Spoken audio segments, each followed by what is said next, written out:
خب دوستان عزیز، امروز یه L90 داریم.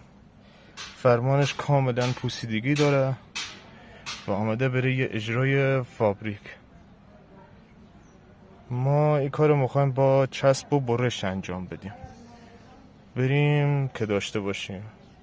بعد کارم براتون میذارم. لایک و کامنت و فالو یادتان نره. ممنون، مرسی.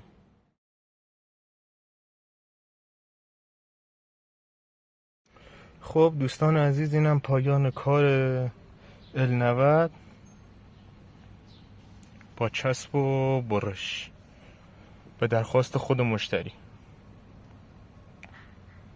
جهت سفارش یا دایرکت یا تماس، ما این کار رو به 2 صورت انجام میدیم. یه صورت با چسب و برشه، مثل این